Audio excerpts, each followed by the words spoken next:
কোচ ৰাজবংশী জনজাতিকৰণৰ দাবীত আকৌ পুনৰ প্ৰতিবাদত উত্তাল হৈ পৰিছে ডিব্ৰুগড় মহানগৰ আৰু ডিব্ৰুগড় মহানগৰত সদৌ অসম কোচ ৰাজবংশী ছাত্ৰ সন্থাৰ উদ্যোগত আজি ব্যাপক প্ৰতিবাদী কাৰ্যসূচী তেওঁলোকে ৰূপায়ণ কৰিছে।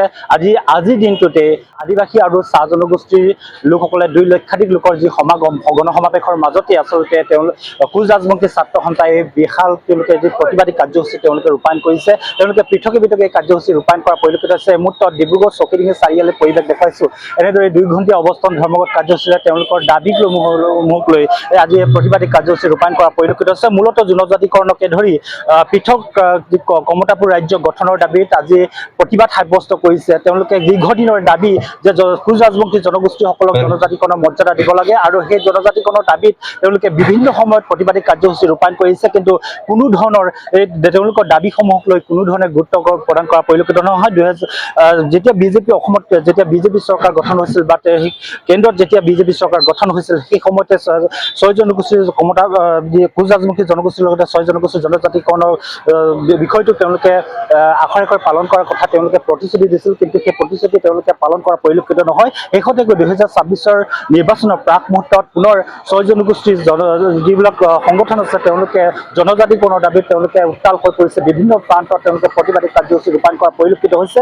এইবাৰ ডিব্ৰুগড়তো আচলতে কোচ ৰাজবংশী জনগোষ্ঠীসকলে তেওঁলোকে নিজৰ যি স্বাধিকাৰ নিজৰ যি অধিকাৰ সেই দাবীত আচলতে তেওঁলোকে ৰাজপথলৈ ওলাই আহি প্ৰতিবাদ সাব্যস্ত কৰা পৰিলক্ষিত হৈছে। বিশেষকৈ জনজাতিকৰণকে ধৰি পৃথক কমতাপুৰ ৰাজ্য তেওঁলোকৰ দাবী উত্থাপন কৰা পৰিলক্ষিত হৈছে। এই মুহূৰ্তত আকাশ কেন্দ্ৰীয় নেতা আছে, তেওঁৰ পৰা কিছু কথা জানিবলৈ চেষ্টা কৰিম। আজি গোটেই আপোনালোকে অৱস্থান কাৰ্যসূচী ৰূপায়ণ কৰিছে, গোটেই দাবীসমূহ কি হ'ব? হয়, আমি আমাৰ কোচ ৰাজবংশী ছাত্ৰ সন্থাৰ কোচ ৰাজবংশী জনগোষ্ঠীৰ যিটো আমাৰ দীৰ্ঘদিনীয়া দাবী জনজাতিকৰণ, কমতাপুৰ ৰাজ্য গঠন, ৰাজনৈতিক অধিকাৰ, ভূমি অধিকাৰৰ পৰা আৰম্ভ কৰি বিভিন্ন সমস্যাই কোচ ৰাজবংশীসকলৰ আমি ভাৰাক্ৰান্ত। আমি চৰকাৰৰ ওচৰত নিবেদন বিভিন্ন সময়ত কৰাৰ পিছত মাত্ৰ প্ৰতিশ্ৰুতি আৰু প্ৰতিশ্ৰুতি। এই প্ৰতিশ্ৰুতিৰ আজি কিন্তু সীমা হেৰাই গৈছে। অহা 26 ইলেকশ্যনত মাত্ৰ আমি আমি চৰকাৰক দিবলৈ আমি এটা বদ্ধপৰিকৰ। আজি আপোনালোকে ডিব্ৰুগড়ত আমি দেখিছে আমাৰ আজি 5 শতাধিকৰ ওপৰত আমাৰ কোচ ৰাজবংশীৰ লোক ওলাই আহিছে। কেৱল আমি যি চৰকাৰৰ পৰা বঞ্চনা হৈছে, যি আমাক চৰকাৰে মাত্ৰ মিছা প্ৰতিশ্ৰুতি প্ৰলোভনেৰে দি আমাৰ যি ৰাজনৈতিকভাৱে আমাক কোচ ৰাজবংশীসকলক নিশেষ কৰাৰ যি ষড়যন্ত্ৰ, আমি চৰকাৰক এই ক্ষেত্ৰত ধিক্কাৰ দিছোঁ। আমি গম পাইছোঁ চৰকাৰে ৰাজনৈতিকভাৱে যি অবিভক্ত গোৱালপাৰাসকলৰ কেৱল কোচ ৰাজবংশীসকলক জনজাতিকৰণ দি বাকীসকল ৰাইজক কোচ ৰাজবংশী জনজাতিকৰণৰ মৰ্যাদা প্ৰদান নকৰাৰ যি পৰিকল্পনা কৰিছে, এইটো ক্ষেত্ৰত আমি কিন্তু চৰকাৰৰ ক্ষেত্ৰত আমি একমত নহয়। আৰু এনে পৰিস্থিতি হ'লে কিন্তু অসম ৰক্তাক্ত হোৱাৰ কিন্তু কোনো ক্ষেত্ৰতে আমি কিন্তু চৰকাৰে কিন্তু বাধা দিব নোৱাৰিব। কাৰণ এখন ৰাজ্যত এটা জনগোষ্ঠীক 2টা ভাগত বিভক্ত কৰি চৰকাৰে কি বুজাব বিচাৰিছে, প্ৰথম কথা। দ্বিতীয় কথাটো হ'ল জনজাতিকৰণৰ ক্ষেত্ৰত যদি আপুনি চাবলৈ যায়, চৰকাৰে মাত্ৰ 1996 চনত আমাক জনজাতিক যি সমাহৰ মৰ্যাদা দিছিল, সেই মৰ্যাদা কিন্তু পুনৰ কৰ্তন কৰাটোৱে অতিকৈ লজ্জাজনক। আৰু আমি চবতকৈ যি পাই পেলাই হেৰুওৱা যিটো বেদনা, এই বেদনা কিন্তু আমি অনুভৱ কৰিব পাৰোঁ।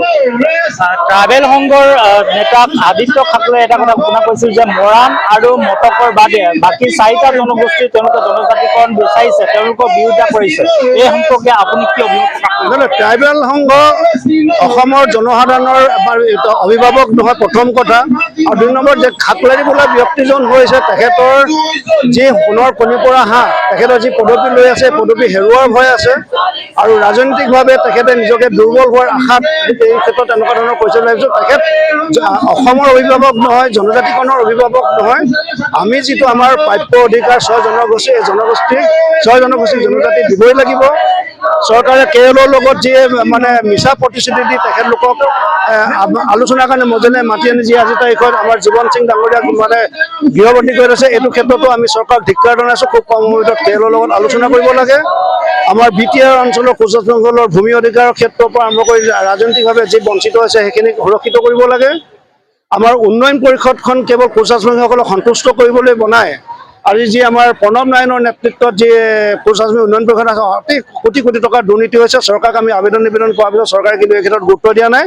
গতিকে আজি এই মঞ্চৰ পৰা আমি চৰকাৰক অনুৰোধ জনাইছোঁ, দাবী জনাইছোঁ, খুব কম সময়ৰ ভিতৰত আমাৰ উন্নয়ন পৰিষদখন ভংগ কৰি উজনি নামনি মধ্য কোচ ৰাজবংশীসকলক প্ৰকৃত অৰ্থত কোচ ৰাজবংশীসকলৰ যাতে উন্নতি হয় তাৰ এক ব্যৱস্থা কৰক।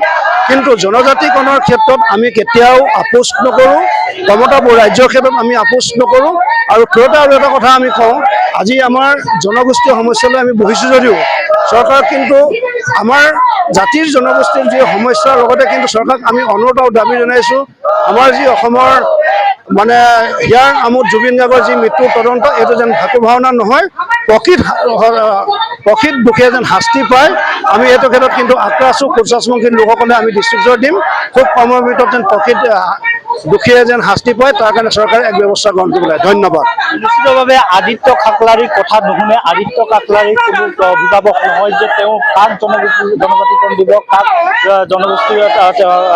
জনগোষ্ঠী নিদিব সেই কথাবিলাক তেওঁলোকে কোনো ধৰণৰ গুৰুত্ব নিদিয়ে কিন্তু এটা কথা যে কোচ ৰাজবংশীৰ আন যিবিলাক জনগোষ্ঠী আছে সেই জনগোষ্ঠীসমূহৰ তেওঁলোকে এই সমান্তৰালভাৱে তেওঁলোকে দাবীসমূহক লৈ প্ৰতিবাদ বাইদেউ আছে বাইদেউৰ পৰা কিছু কথা জানিব বিচাৰিম বাইদেউ আজি আপোনালোকে প্ৰতিবাদ হৈছে গোটেই কথাবিলাক কেনেধৰণৰ কি বিষয় আছে হয় আমাৰ মূল আচলতে বিষয়বস্তু হৈছে আমাৰ জনগোষ্ঠীটোক জনজাতিকৰণ কৰা কাৰণ আজি আমাৰ বিশেষকৈ চৰকাৰে আমাক আজি বহু বছৰ ধৰি আমাক ঠগ প্ৰবঞ্চনা কৰি আহিছে এই ঠগ প্ৰবঞ্চনা আমি কোনো পধ্যে মানি নলওঁ তেওঁলোকে ইলেকশ্যনৰ আগে আগে আমাক সদায় আমাক প্ৰলোভন দি আহিছে আৰু তেওঁলোকে আমাৰ জনজাতিকৰণ আমাৰ জনগোষ্ঠীটোক জনজাতিকৰণ কৰিম বুলি কয় তেওঁলোকে আমাক প্ৰলোভন দিয়ে আৰু আমাৰ ভোটসমূহ তেওঁলোকে বিনা দ্বিধাই ল'বলৈ আমাক বাধ্য কৰোৱায় কিন্তু এতিয়া কথা হ'ল আমি প্ৰত্যেকটো মুহূৰ্ততে আমি তেওঁলোকৰ ওপৰত আশা এটা আমি ৰেঙনি দেখি আমি তেওঁলোকক ভোট প্ৰদান কৰোঁ কিন্তু এইবাৰ আমি তেওঁলোকক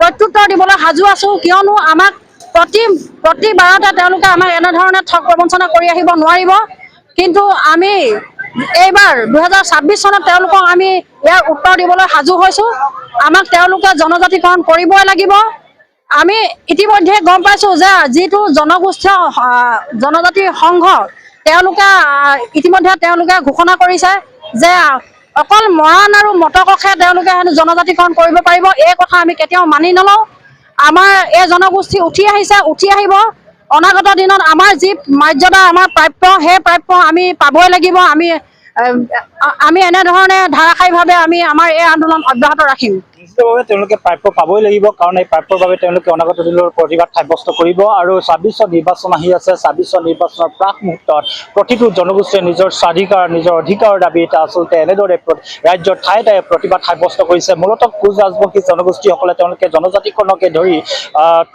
তেওঁলোকৰ যি পৃথক কমতাবোৰ ৰাজ্য গঠনৰ দাবী সেই দাবীসমূহক লৈ তেওঁলোকে ব্যাপক প্ৰতিবাদ অব্যাহত ৰাখিছে আৰু বিশেষকৈ তেওঁলোকৰ আন কেতবোৰ দাবী আছে বিশেষকৈ তেওঁলোকে কেৱলৰ সৈতে যিটো উগ্ৰপৰ তেওঁলোকৰ সশস্ত্ৰ বিদ্ৰোহী সংগঠন সেই কেৱলৰ সৈতে তেওঁলোকে শান্তি চুক্তি কৰিব লাগে আৰু কোচ ৰাজবংশী উন্নয়নৰ বাবে গঠন কৰা কোচ ৰাজবংশী যি উন্নয়ন পৰিষদ সেই উন্নয়ন পৰিষদ তেওঁলোকে ভংগ কৰিব লাগে কাৰণ এই উন্নয়ন পৰিষদখনক লৈ কেতবোৰ দুৰ্নীতি হোৱাৰ অভিযোগ উত্থাপন কৰিছে আৰু এনেধৰণৰ কেতবোৰ দাবীসমূহক লৈ আজি ডিব্ৰুগড়ত কোচ ৰাজবংশী ছাত্ৰ সন্থাই প্ৰতিবাদী কাৰ্যসূচী ৰূপায়ণ কৰিছে